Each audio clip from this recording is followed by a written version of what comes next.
So ladies and gentlemen, I find myself here still in Billings, Montana, but I am in a sports complex now, and I'm speaking to Chris Dixon, whose passion is actually working with athletes. And I know sports is part of your passion, but mentoring athletes, males, females of all ages, has really kind of been a very important part of your life. Now, just to give everybody a little backstory, you are a coach here, and you're a coach of the Billings Wolves. And make sure you correct me if I'm so good at sports, Chris.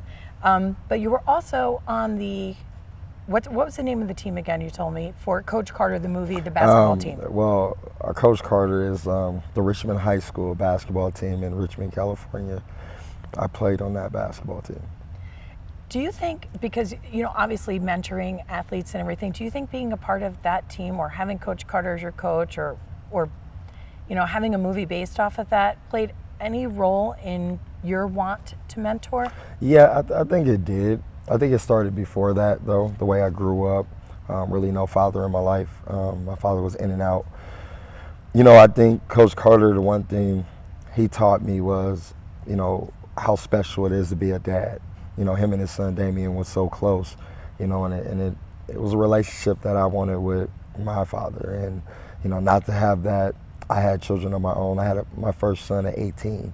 And so ever since, I've had my son, he's been the biggest change in my life. He definitely changed my life a lot. So ever since then, it's been a passion for kids, and that's where I am now, is just trying to help young athletes get to their goals. And my goal is to give them an opportunity to get where they want to get to. It's their job to take it on and see where they can take it. But at least I got the opportunity to offer it to them. How did you make this transition from athlete to coach? I played 10 years in the indoor football game. 2014 was my last year. I played for the Sioux Falls Storm my last year. And, I decided that, my kids' life was more important than mine now. Their goals, they have been supporting me for all my indoor football career. So it was time for me to support them. And so, I made the decision that I wasn't going to play anymore and retire. And then the coaching job opened up, and I took advantage of it because it was a win-win. I could be in Billings at home with the kids and also coach here. And so I took advantage of it. So being that this is your passion, can you think of a time or two, a story or an athlete that really struck home for you that made you feel like, wow, I'm doing exactly what I should be doing in my life? I think it's many of them, but I would say my son. When Trey was going through, Trayvon and Krishan was going through their times of growing up and being able to help them out, and, to see my son sign a scholarship to go to Montana State, was the biggest thing to me. And, he has a great support system from his mother and his grandfather and his aunt and all them. But, for him to step in my house after signing it and giving me a hug and saying, thank you, and, excited he was to go able to sign a college scholarship, I would say was the biggest moment. He's not my blood son, but to be able to give him a father figure and ability to get where he wanted to get to was probably the biggest moment of my life at this time, to be able to see that happen. How did that make you feel, knowing that you didn't get that kind of guidance and support in your life from your own father? Well, I think it was one of the best feelings, and I don't really think it was about my father. I think the biggest thing for me was about Trayvon and seeing him reach his goal, and he wanted to go to college. He wanted to play football. I remember his sophomore year, I was in Orlando playing, and we was on the phone, and I'll just never forget the moment. I'm walking into practice, and he's trying to figure out basketball or football for, what he wanted to do in college. And we were talking, and he going into his junior year. This is the summer of his junior year, and I'm like, think this out. You're 6'1". You're a short basketball player, but you're a big football player. Okay, and we had the whole conversation, and he said basketball, and I just laughed, and I'm like, about an hour later, a couple hours later after practice, I get a call. You're right, I want to play football. And so, to have that conversation and, him transformation is saying he wants to play college football, And to see him doing it now, and to also see him start as a freshman this year for Montana State, has been like the biggest thing. So not only did he get to college, he started right away. And for those moments, it's not about me. It's not about my goals, but I'm happy to see him reach his goals. He was a quit today. I'm a proud father, no matter what. And, I call myself his father because he gave me that title. It wasn't me saying, this is just my son. And, he wanted to call me dad. When he was 12, he asked me, can he call me dad? And I was open doors from there. And, to see him be where he is a great thing. And now to see my son, Krishan, who's a freshman in high school, to go to the state championship his freshman year at Central, I'm blessed to just watch them reach their goals and do what they love to do. And, watching those two set the tone for my 8-year-old Donovan, I mean, you couldn't be a proud moment to watch, each level of your kids growing up. They're giving back to each other and learning from each other, and to be able to set the tone for their lives.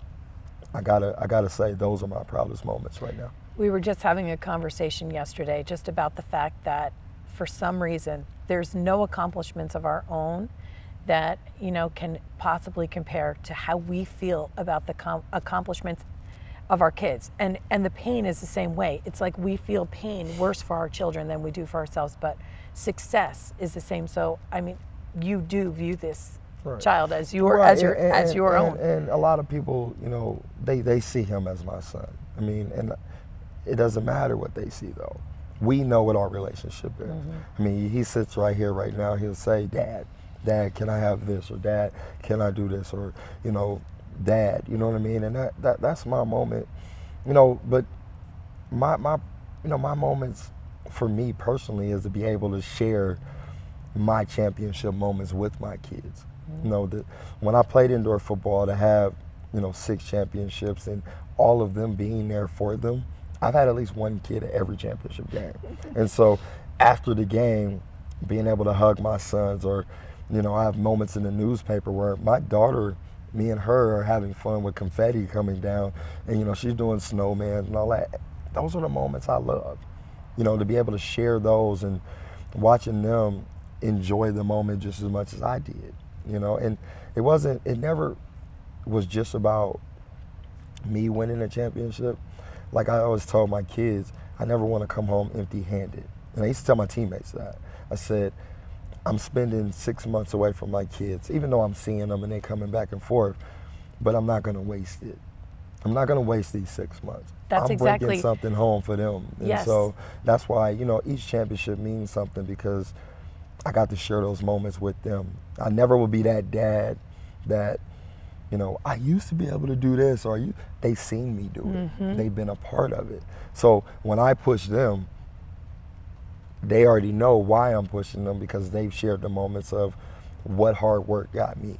And so I'm able to do that. It's such a gift. It's such a gift of guidance mm-hmm. and role modeling that you're giving your own children mm-hmm. and the other athletes that you work for. And something we talk about on the show is about how the lessons we learn in life are hard. The experience that you had with your dad not being there, it just makes you so aware of how important what you have to give these other people is. Do you feel that lesson kind of that you learned that, and that's helped you?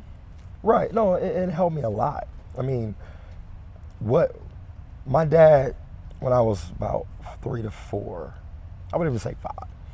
I would say I remember my dad playing softball, and I mean, everybody would always say my dad's name. Dixon's up, Dixon doing this. And, I wanted that moment. I'm not going to literally say my dad never taught me anything. Mm-hmm. There's a lot of grass from my father. There's a lot of bad habits he had that, taught me how to be a better father. At some point, we've developed between me and my kids is our morals and values as, a family. I asked my kids one day, when somebody look at your jersey, what do you want them to see? What does the name Dixon mean to you?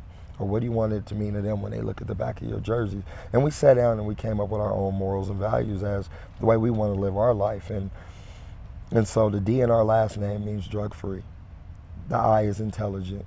The X means extraordinary. We don't want to be like nobody else. We are our own family. We are our own people. We don't have to follow the crowd. The O means obedient. We'll do our best to obey all laws. If we make mistakes, we're never going to collapse as a family because we know we're extraordinary. We make mistakes, and that's what life is. They're going to grow. They're going to go through their hard times. The last is the end, and we never give up. No matter if we're playing, sports, school, no matter what you're going through in life, and then, we always say, we do our best to put God first, and so when you put those morals and values in their life, they made it up. I didn't. We sat down as a family and came up with that. You're giving me goosebumps all over right now. I just love it. I love everything you're saying. What do you think your greatest challenges are? Right now, I don't know. I don't live my life. I don't think anything's a challenge, because I feel like when you live life with no fear, you take it as it comes. I have no fear. So when you say challenge, I say that's fear. I think you have fear if you take everything as like it's hard to do. I have no fear. I feel like I can succeed at anything as long as I got the right guidance. I got, a spiritual backing. I got family who support me. If you put yourself, let's put life on a baseball field. Okay, you got home plate. A sports analogy. I'm so surprised. I'm about to get you. And the reason why I'm giving you a sports analogy. No, it's great. No, I love it. And I want you to look at sports in a different way. Mm-hmm. And that's why I give sports analogies. If you put yourself on a baseball field, and let's say home plate is your purpose, what do you live your life for? Okay, me, I want to be somewhat, and I know a lot of people don't really, a lot of people, the word God or Jesus, people go against. So, I do my best to live my life the right way. Okay, so then I head down first base. Okay, my first base is person. That's me. Who am I? Well, if I have a purpose, I already know who I am as a person. Okay, I want to be a righteous, good guy. So, as I know who I am as a person, I go to second base, which is my family, friends. When I go to second base, because I know who I am as a person and what I stand for, it's easy to put the right people and guide my family the way I want to, because I already know where I want to be and what I will accept and not accept as a man.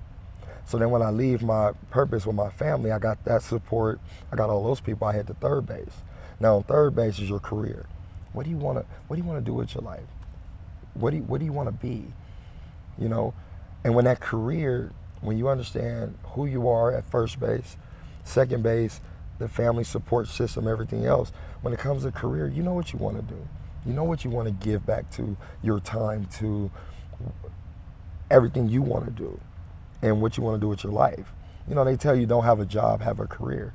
Well, for me, I would only live my life if that career is something I want to do. I would never just have a job. Money is not the biggest motivator for me. Keeping my family happy, being who I want to be is my motivator. So if that career fails, I always got the family support, I always got the friend support, and I know who I am as a person. So I can always bounce back from any career or any job that I've done. So that's why when you say challenge, I have no fear, because I got the family support, I got the friendship support, I know who I am as a person, I know my purpose in life. So that's why and I think that's key. Knowing your purpose is key. Right. What do you think you've learned about yourself through all of this? That I don't have a limit. I don't make excuses. If I fail, and I get up and I keep going. I don't worry about, when you're young and you're going through life, you worry so much. I don't worry anymore, because I got backing. I got a purpose. I got a spiritual backing. I got a family backing. There's no limit to my life, to me. And that's what I tell young people. Don't put a limit on your life. Don't make excuses. So I try to get people to act. That's my goal, right? I want them to act, because so many times people don't. And I say, okay, first you need to envision what you want to do. what would your life look like? Like, let's say for you, you transitioned from coaching, from playing to coaching and mentoring. So it's like you have to see yourself being the coach and playing that role. Then you have to explore how to make it happen and then execute a plan. So what kind of advice can you give my listeners on that front if they want to move into either something they're passionate about or specifically into what you do? I would say it's hard to put a vision on anything because most people say you got to envision it. I wouldn't say envision it. I would say more of find your purpose first. Know your purpose. You can't envision anything because you don't really know what you want to do. I would say before you jump into anything, even your passion, you gotta have a purpose. You gotta know who you are before you can do anything. I can say I'm passionate about being a computer specialist. I can say I'm passionate about cell phones. Like I've had a kid who said he's passionate about building video games. But in order for me to build that video game, I gotta understand what I want it to look like because my name is on it. Mm-hmm. You can't just build a video game just because it said, I feel like you gotta know your purpose. And what I mean by your purpose is you gotta know what do you want it to look like because your name is on it. Remember, me and you can have the same vision, but I gotta know what I want it to look like because my name is on it. Right. You see what I mean? Yeah. And I get where you're coming from. We all can have the vision, but at the end of the day, your name is on that vision. What final advice would you give everybody? Find your purpose. Find out who you are as a person. Purpose and person, always. If you know your purpose in life, then you'll know who you are as a person. Before you try to envision what you want to do with your life, find out who you are and what purpose you're living your life for. And how you do that is to me, know who you want to be as a person. Like I, Chris Dixon, want to be a person who's giving, caring, sharing always, and my biggest thing is my children. They're my purpose, being more like, a good father is my purpose.